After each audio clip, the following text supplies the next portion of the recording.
7.5 साल पहले। तो चलिए हम आपको बताते हैं कि 7.5 साल पहले झगड़ा किस बात पर था।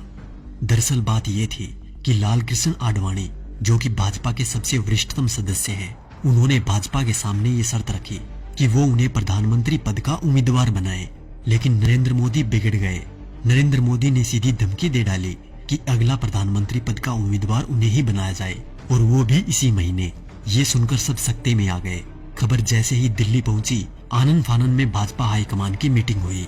नरेंद्र मोदी और आडवाणी दोनों के बीच सुलह करवाने का प्रयास हुआ और अंत में ये निर्णय लिया गया कि चुनाव लड़ने के लिए धन की व्यवस्था आडवाणी और मोदी में से जो भी करेगा, पार्टी उन्हें ही प्रधानमंत्री पद का उम्मीदवार बनाएगी। अपने 12 साल के गुजरात के शासन के दौरान नरेंद्र मोदी की मित्रता कुछ बड़े उद्योगपतियों के साथ थी, जबकि आडवाणी के साथ ये सुविधा नहीं थी। धन की व्यवस्था करने में नरेंद्र मोदी सफल रहे। अब उसके बाद घटनाक्रम धीरे धीरे बदलने लग गया। पूंजीपतियों ने भाजपा के सामने शर्त रख दी कि भाजपा को तभी धन उपलब्ध करवाएंगे जब नरेंद्र मोदी को प्रधानमंत्री पद का उम्मीदवार पार्टी घोषित कर दे। भाजपा को पूंजीपतियों के दबाव के आगे झुकना पड़ा और नरेंद्र मोदी को प्रधानमंत्री पद का उम्मीदवार बनाना पड़ा। आडवाणी नाराज होकर कोप भवन में बैठ गए। उसके बाद धीरे धीरे घटनाक्रम बदला। लोकसभा चुनाव प्रचार के दौरान मुकेश अंबानी ने देश में 22 चैनल खरीद लिए।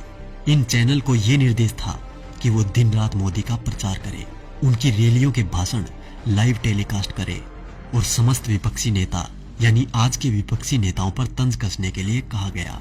मायावती, अखिलेश, केजरीवाल, राहुल गांधी, सोनिया गांधी, लालू समेत तमाम नेताओं पर तंज कसने के लिए कहा गया। मीडिया ने ये काम बखूबी किया भी। तकरीबन 600 वेबसाइटों को मुकेश अंबानी ने खरीद लिया। नरेंद्र मोदी ने 400 रैलियां की थी। इन रैलियों का खर्चा अपने 67 पूंजीपति मित्रों के द्वारा उठाया गया। नरेंद्र मोदी को चुनाव प्रचार करने के लिए एक हेलीकॉप्टर दिया गया था। ये हेलीकॉप्टर चुनाव प्रचार के लिए अडानी ने दिया था। जैसे ही परिस्थितियां थोड़ी बदली, देश के प्रधानमंत्री मोदी जी बन गए। अरे मित्रों, मैं तो पीएम बन गया। पीएम बन के कैसा तन गया। ये विक्ट्री मेरी देखो, ये हिस्ट्री मेरी देखो, जैसे मॉडल मेरे गुजरात का। उसके बाद सिलसिला हुआ कर्ज उतारने का। तो सुनिए क्या क्या हुआ। अडानी को ऑस्ट्रेलिया के क्वींसलैंड शहर में खनन के लिए 600 करोड़ का कर्ज नरेंद्र मोदी ने दिलवाया। उनके पिछले 67,000 करोड़ के लोन को माफ कर दिया गया।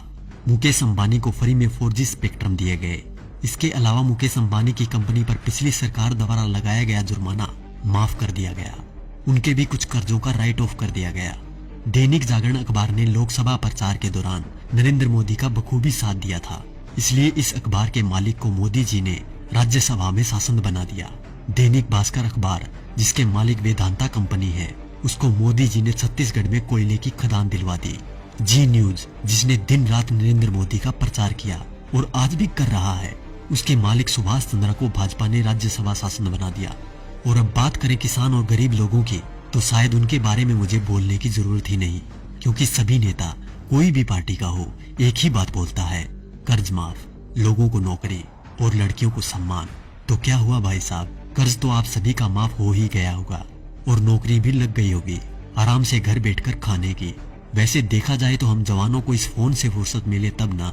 4G की लहर ऐसी आई है, हमारी आवाज तभी निकलती है जब टिकटॉक और PUBG बैन हो जाए। वैसे भी टिकटॉक के बैन होते ही अंबानी ने 5 बिलियन का ऑफर दे दिया टिकटॉक को कि हमें बेच दो, हम खरीद लेंगे। और रही बात PUBG मोबाइल गेम की, तो PUBG बैन होते ही खबर आई कि हम 4G गेम मैदान में उतार रहे हैं।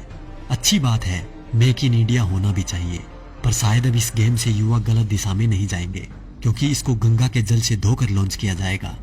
तो देखा दोस्तों, ये थी खबर। बाकी जो मीडिया दिन रात आपको दिखाता है वो तो सिर्फ उसका प्रचार है। साथियों, ये खबर हर फोन में होनी चाहिए, जिससे कि बीजेपी की इस करतूत का सबको पता चल जाए।